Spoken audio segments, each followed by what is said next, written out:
Hello viewers, জয় শব্দটা নিয়ে দুটো কথা বলতে চাই।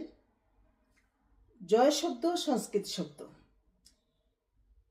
এটা একটি তৎসম শব্দ এবং জির সাথে প্লাস স্বরেও জয় এবং কোনো রকম পরিবর্তন ছাড়াই এটা বাংলা ভাষায় প্রবেশ করেছে। আমাদের পূর্বপুরুষ কয় যুগ আগ থেকে জয় শব্দ, জয় বিজয়, আমরা সবসময় সন্তানদেরকে বলি জয়ী কে হয়েছে, তোমাকে জয়ী হতে হবে, তোমাকে বিভিন্ন আঞ্চলিক ভাষায় বলি, যেমন চট্টগ্রামে বলে জিততিস না,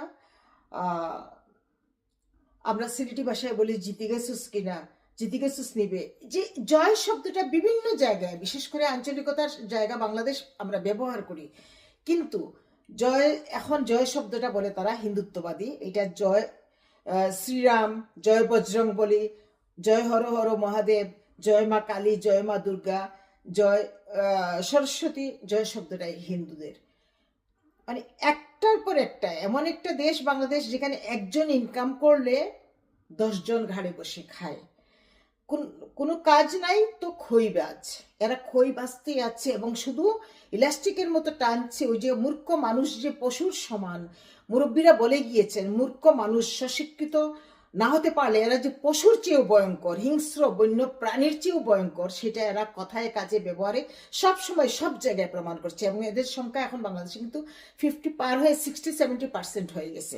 এই ব্রেন ওয়াশটা যে মানুষকে কতটুকু একটা দেশকে পিছাই দিতে পারে, এরা জয় শব্দটাকে এখন বলছে এটা হিন্দুর। অথচ আমাদের মুক্তিযুদ্ধের স্লোগান ছিল জয়, জয় বাংলা, জয় বঙ্গবন্ধু, জয় বাংলা মুক্তিযুদ্ধের স্লোগান। এবং বঙ্গবন্ধুর নেতৃত্বে আমাদের দেশ, আমরা স্বাধীনতা অর্জন করেছি, এই জন্য আমরা এটাকে মাঝে মাঝে বলি জয় বঙ্গবন্ধু। কিন্তু আমাদের মুক্তিযুদ্ধের একটা স্লোগান জয় বাংলা, এটা হলো মানুষকে উৎসাহ দেওয়ার স্লোগান, মানুষের শরীরকে রক্তকে গরম করার স্লোগান ছিল জয় বাংলা, জয় বাংলা। এখন এই জয় শব্দটা হিন্দুদের শব্দ।